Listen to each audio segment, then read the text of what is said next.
Muraho ndabifuriza gukomeza kugubwa neza ndetse no kubona ibyiza byose mwifuza. Nitwa Bernard Nshimyumukiza. Agakingirizo waba ugakunda cyangwa se udagakunda, waragakoresheje cyangwa se utaragakoresha, birashoboka ko atari ubwa mbere wumvisha agakingirizo.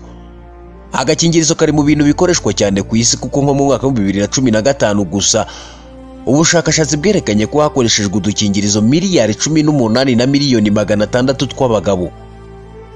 Agakingirizo rero kari mu bintu by'ibanze bifasha abakundana gukora imibonano mpuzabitsina, kwirinda indwara zinyuranye ndetse no kuba haterwa inda zitateguwe. Ariko rimwe na rimwe usanga hari abagore cyangwa se abakobwa banga gukoresha agakingirizo kubera ko ngo kagabanya uburyohe mu gihe cyo gukora imibonano mpuzabitsina. Gusa uyu munsi twemere tugaruke ku bintu bitangaje utaruzi ku gakingirizo, nk'uko bitangazwa n'imbuga zitandukanye harimo nka Healthline rwandika ku buzima. Nkwibutsa gukora subscribe, share ndetse utere na comment ku Ruhembe TV Rwanda. Ikaze muri iki kiganiro muba mwateguriwe kandi mukagezwaho nanjye Bernard Nshimyumukiza. Mbahaye ikaze.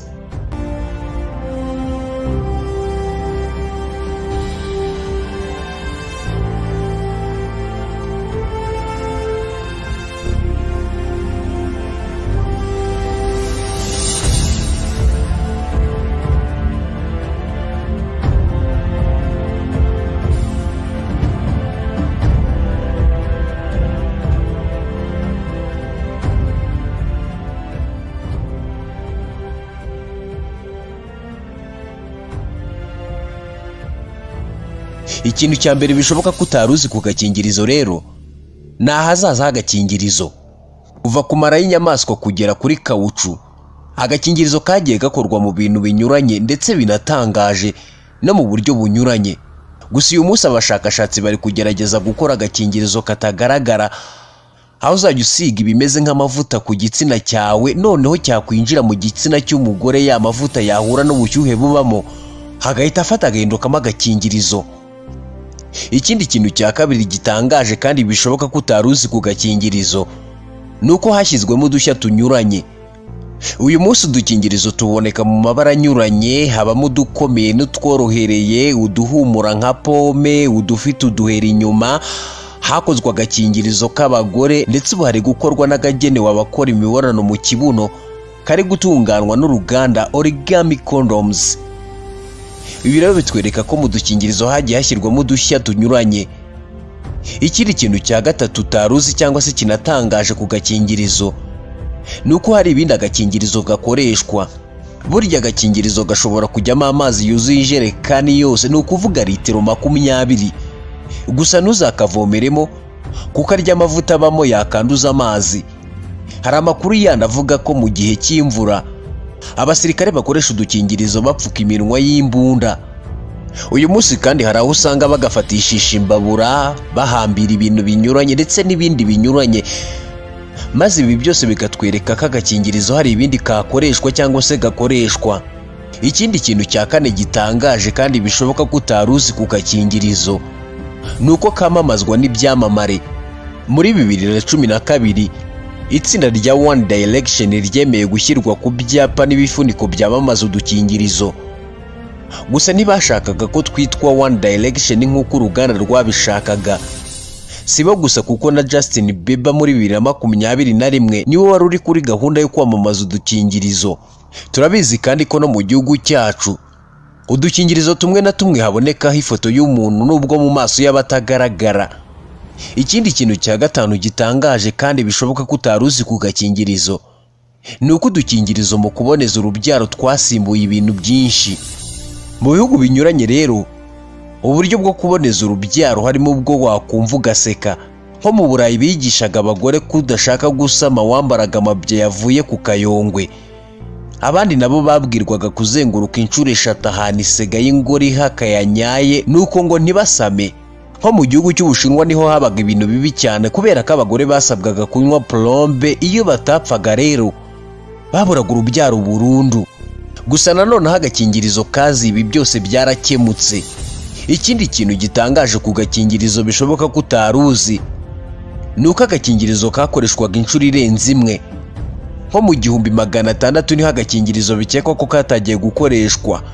Icyo gihe hakoreshwaga udukoze mu mara y'inyamaswa. Kubera uburyo twahendaga rero, wasangaga dukoreshwa inshuro zirenze imwe, wasangaga dukoreshwa inshuro nyinshi. Kugera mu 1900 igiciro cyako kamwe cyanganaga n'umubyizi w'ukwezi kose. Gusa nanone biragoye kubyiyumvisha. Nyamara byageze mu 1950 udukingirizo dufurwa tugikoreshwa. Ikindi kintu cya karindwi gitangaje ku gakingirizo bishoboka kandi kutaruzi, nuko agakingirizo ibyo kakozemo bigenda bihinduka. Ntabwo udukingirizo twakira twari dukoze nk'utwo tubona uyu munsi, kandi buri gihugu cyagiraga uko gikora utwacyo. Mu gihe cya kera rero hakoreshwaga amara y'inyamaswa, uruhago, uruhu n'ibindi binyuranye. Nko mu Buyapani ho hakoreshwaga ururenda ruva mu gikono cy'akanyamasyo. Agakingirizo ka mbere kakozwe nk'utwo tubona uyu munsi rero bikeka ko kakozwe bwa mbere mu 1920, kakaba karatangiye gucuruzwa mu 1932 n'uruganda Durex, icyo gihe rwitwaga London Rubber Company. Ikindi kintu cya munani gitangaje ku gakingirizo kandi bishoboka kutaruzi, nuko twari twarakorewe kurwanya mburugu. Mu kinyejana cya 16 mu Butaliyani, umugabo witwa Gabriel Falloppio, ari we witirirwaga Trompe de Fallope, yakoze ubushakashatsi kuri mburugu. Ubwo bushakashatsi yabukoreye ku bagabo 1,100, yabambikaga agakingirizo kabanje kwinikwa mu muti, kandi bose nta numwe wigeze yandura mburugu mu gihe cy'imibonano mpuzabitsina. Aha rero niho bahereye bakora twinshi mu rwego rwo kwirinda mburugu. Ikindi kintu cya 9 gitangaje ku gakingirizo kandi bishoboka kutaruzi, nuko kera kukabona byari ingorabahizi.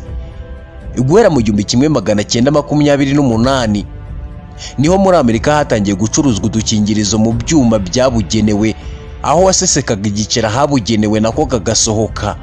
Mbere yaho gato rero wakabonaga ari uko muganga yakakwandikiye.